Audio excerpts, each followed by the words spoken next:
plainte, c'est une expression d'insatisfaction au sujet du niveau de la qualité de l'aide fournie, par exemple, qui se rapporte aux actions et aux inactions de la part du personnel ou des bénévoles et qui suscite directement ou indirectement de l'angoisse chez quelqu'un.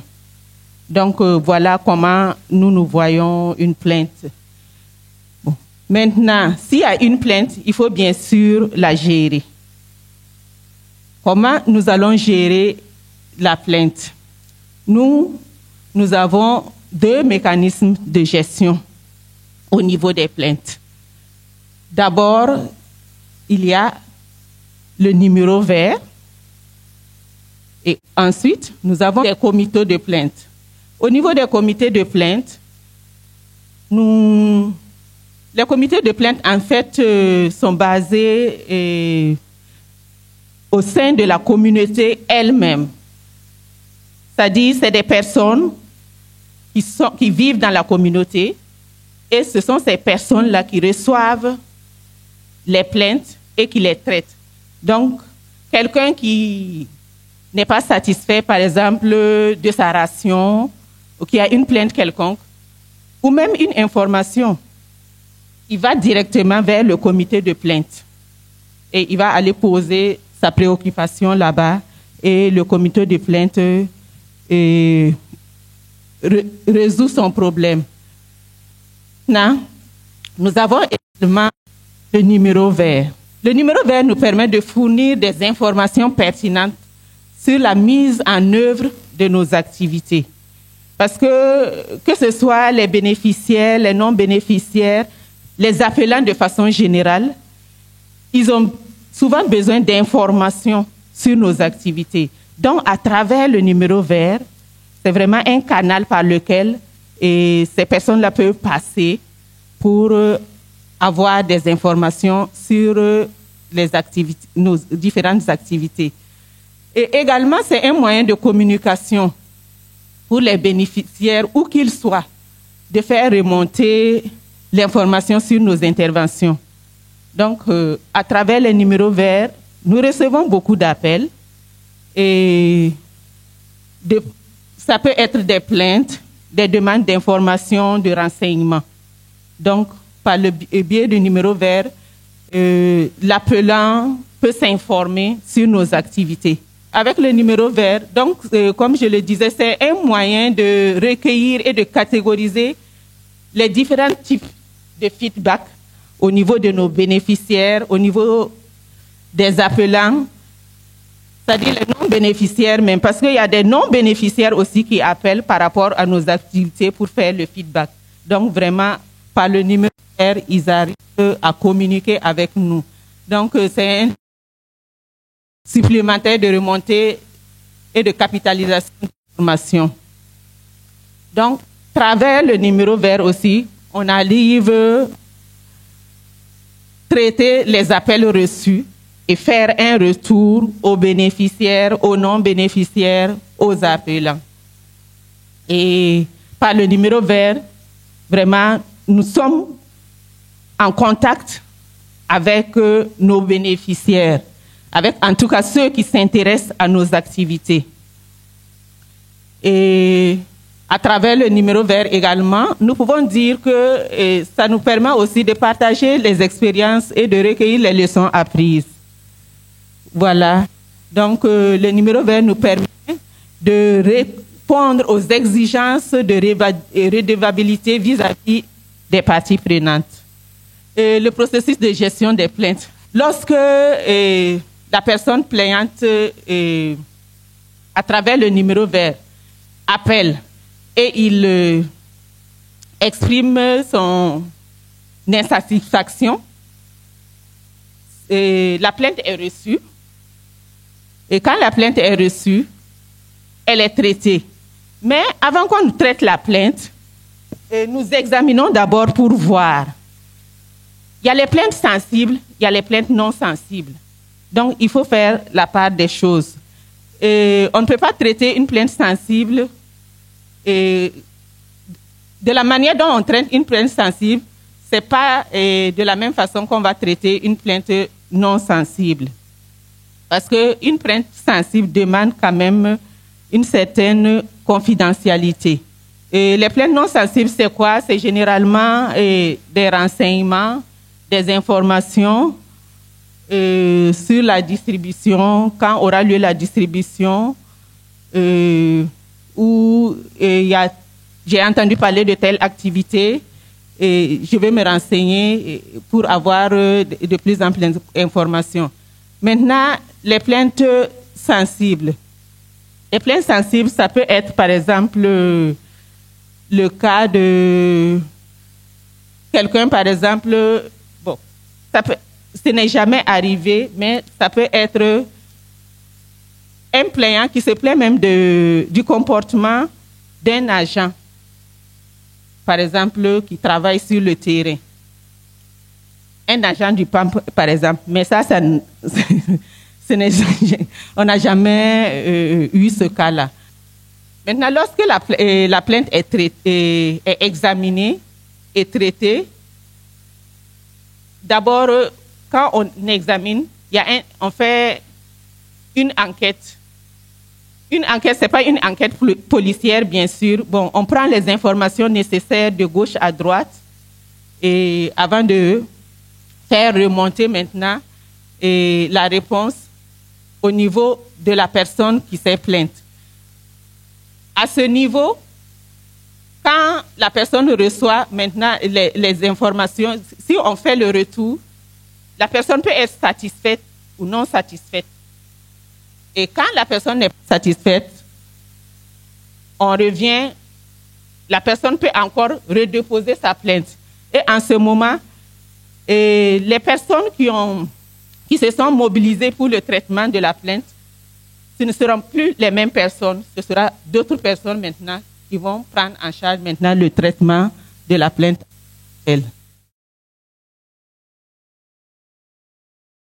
Maintenant, comment amener nos communautés à participer pleinement aux mécanismes mis en place? C'est par l'information, c'est par la sensibilisation. D'abord, au niveau de nos bureaux terrains. Comment ça se passe? Et au niveau des bureaux terrains, il s'agira maintenant de coordonner et superviser les activités de sensibilisation avec nos partenaires coopérants et s'assurer que les numéros verts et les comités de plainte sont connus de toutes les personnes ciblées. C'est ce travail qui est fait au niveau de nos bureaux terrains. Maintenant, au niveau du partenaire aussi, le partenaire aussi a l'obligation maintenant de sensibiliser les bénéficiaires et les autorités qui sont sur place sur les mécanismes mis en place. Et lors des distributions, par exemple, il faut mettre des affiches sur le numéro vert pour que, dans des endroits clés, pour que les gens aient facilement accès à ce numéro. Au niveau du programme, sur nos cartes de ration, nous mentionnons ce numéro. Maintenant, au niveau de notre unité de communication, ils sont chargés de concevoir ils vont concevoir des documents de sensibilisation qui peuvent être soit des affiches, des brochures, qui vont intégrant des informations sur le système de gestion des plaintes et des informations sur les populations. Ensuite, à travers des rencontres bilatérales avec les communautés, les sous-bureaux et les partenaires coopérants, nous expliquons systématiquement aux bénéficiaires, aux autorités locales et aux chefs qui se trouvent au niveau des communautés le pourquoi même de ce mécanisme. D'abord, comment utiliser le numéro vert. On va les rassurer que le numéro vert, c'est gratuit. Tout le monde peut appeler. Et tu peux garder l'anonymat si tu veux. Et si tu ne veux pas qu'on utilise ton numéro pour te rappeler, tu le peux. Mais en ce moment, si c'est une plainte, on prévient que le traitement de la plainte va prendre du temps puisqu'on ne peut pas te contacter.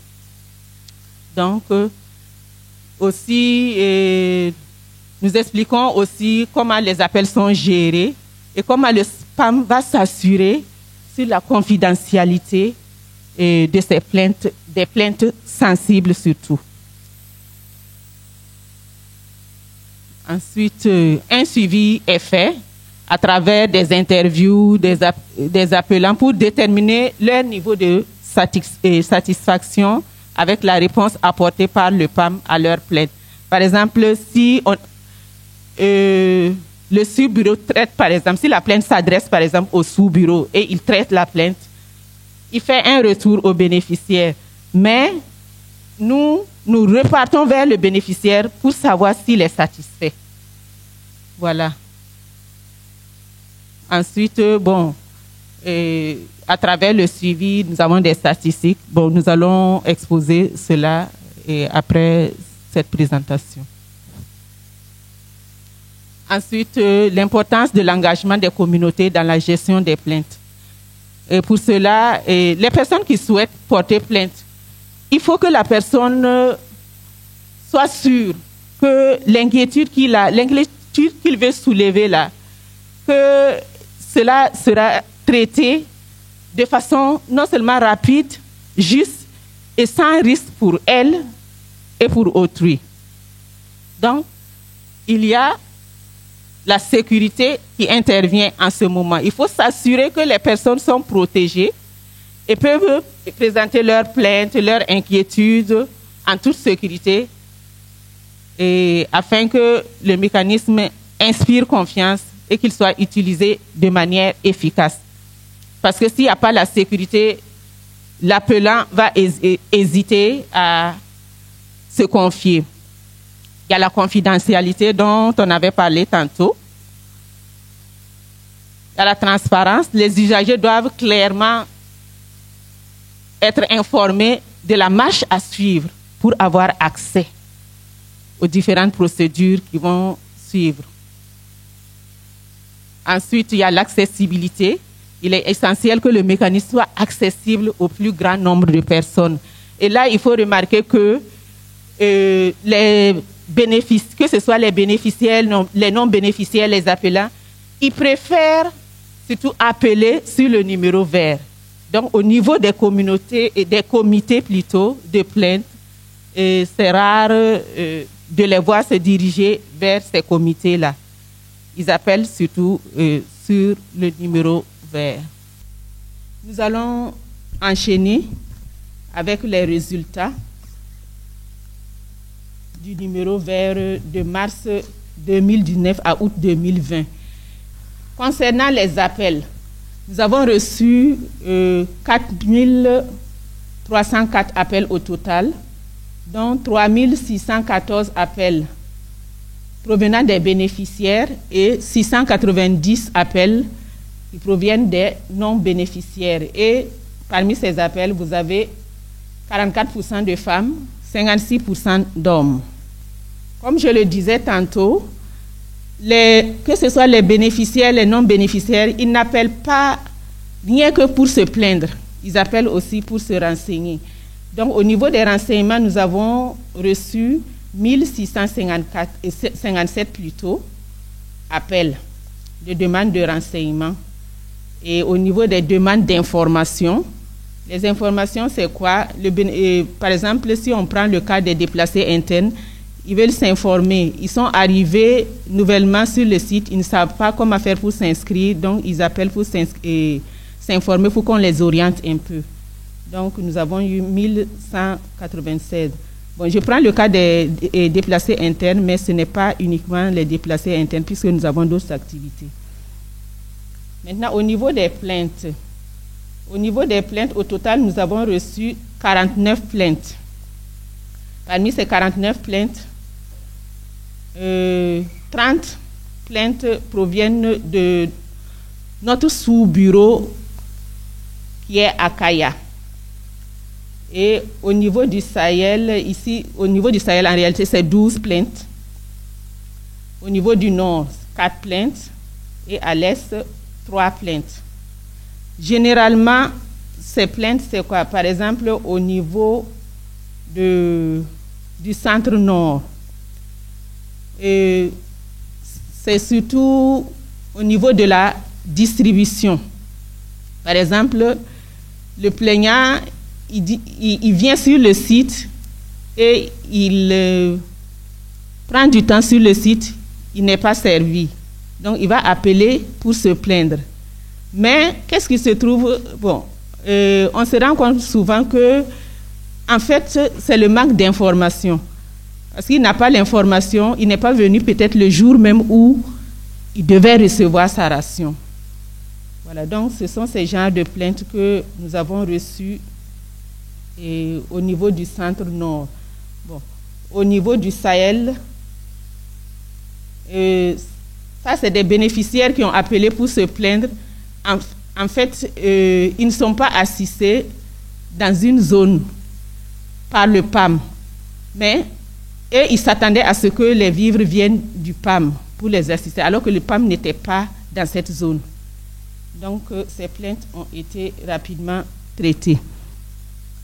Donc, au niveau du nord et de l'est, bon, c'est des plaintes similaires que nous avons reçues au niveau du centre nord, au sous-bureau de Kaya. Maintenant, ce que nous recevons beaucoup, c'est les remerciements. Les gens appellent, que ce soit des bénéficiaires, des non-bénéficiaires, ils appellent pour vraiment complimenter le PAM. Et à ce niveau, nous avons reçu 2284 appels.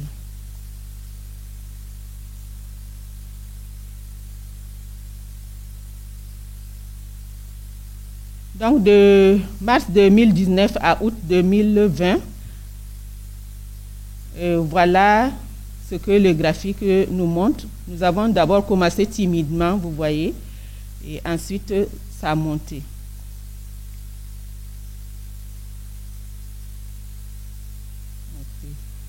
La majorité de nos appels, ce qu'il faut signaler, la majorité de nos appels nous proviennent du sous-bureau de Kaya au centre nord, parce que nous avons beaucoup de déplacés internes à ce niveau.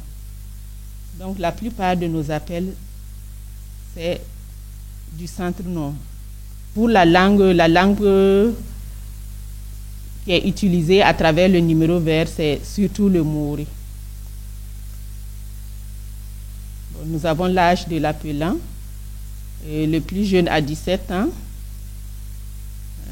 Ça va de 17 ans à 70 ans. Voilà, et pour les régions, j'avais déjà parlé des régions, c'est surtout le centre nord. Ensuite vient l'est, et le nord, et ensuite le Sahel. Maintenant, au niveau des appelants, qu'est-ce que nous pouvons dire concernant le feedback des appelants?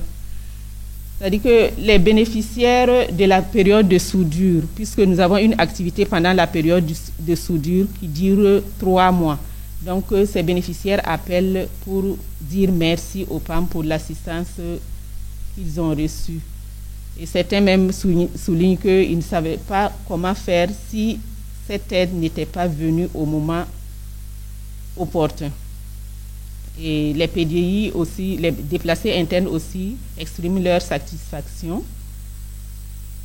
ainsi que les familles hôtes, puisque quand les déplacés arrivent, il y en a quand même qui arrivent à avoir des familles hôtes. Donc, ils sont hébergés par des familles. Donc, ces familles-là aussi appellent pour dire merci au PAM. Donc, ce canal vraiment a aidé à mieux éclairer les appelants et fournir davantage d'informations sur l'assistance PAM. Les plaintes et les requêtes des appelants ont parfois permis une interpellation du partenaire sur l'offre de service pour qu'il améliore cette offre de service. Et maintenant, des actions ont été prises aussi en faveur des bénéficiaires. Donc, en conclusion, à travers le numéro vert, les bénéficiaires des diverses zones d'intervention du PAM arrivent quand même à s'exprimer, à exprimer leurs préoccupations, leur reconnaissance et à exprimer leurs plaintes. Et ces plaintes ont trouvé à travers la ligne verte des solutions. Et la ligne verte a été pour eux un moyen d'entendre et avoir souvent des solutions. Les appels qui avaient timidement démarré en 2019, nous avons vu qu'au fil du temps, les gens ont commencé à s'intéresser au numéro vert et le nombre d'appels a augmenté. Et aussi, qu'est-ce qu'on peut dire? Et au niveau de la culture de redevabilité, cela doit s'améliorer au sein des communautés et les efforts doivent se poursuivre afin que ça prenne réellement forme. Et la sensibilisation doit également se poursuivre. Et cette sensibilisation peut passer par une intensification des campagnes à travers les radios. Ça, nous l'avons déjà commencé. Il y a des sensibilisations qui se font à travers les radios locaux.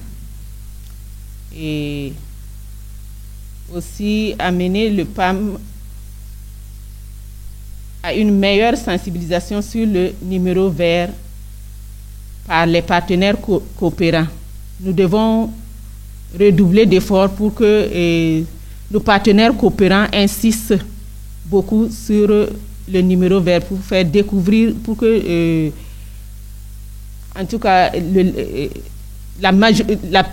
tous nos bénéficiaires puissent vraiment utiliser ce numéro vert, qu'ils puissent être informés de l'existence de ce numéro vert, comment l'utiliser. J'avais quelques compléments par rapport à la mise en place des comités et par rapport à ce qui se fait chez nous en fait. En réalité, c'est en assemblée générale, voilà, villageoise, ou en tout cas au sein de la communauté bénéficiaire, que voilà, on convoque une assemblée générale qui est généralement convoquée sur l'initiative en tout cas de l'équipe du projet. Et voilà, toutes les composantes, voilà, toute la population, si vous voulez, en fait, voilà, y est conviée, et c'est à l'issue de cette rencontre qu'on met les différents comités en place de façon participative, en fait. C'est-à-dire que l'équipe du projet n'intervient pas, c'est eux-mêmes, la communauté, qui choisit en son sein, voilà, les différents représentants de ces comités.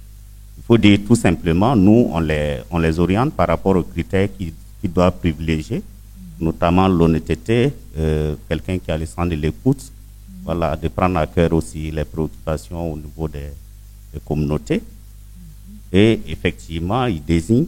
Et la question de mixité, parce qu'il y a certaines plaintes, voilà, qui, par exemple, quand ça provient des femmes, elles sont plus à l'aise quand elles donnent ça à d'autres femmes pour être voilà, communiquer soit à l'équipe du projet ou en tout cas l'instance qui est chargée de la gestion de ces plaintes, et par rapport à des hommes, parce qu'il y a des plaintes qui sont purement féminines. Voilà. Donc, tous ces aspects sont pris en compte pour effectivement la mise en place de ces comités. C'est ce que je voulais dire. C'est en assemblée générale. Voilà. Ok, merci.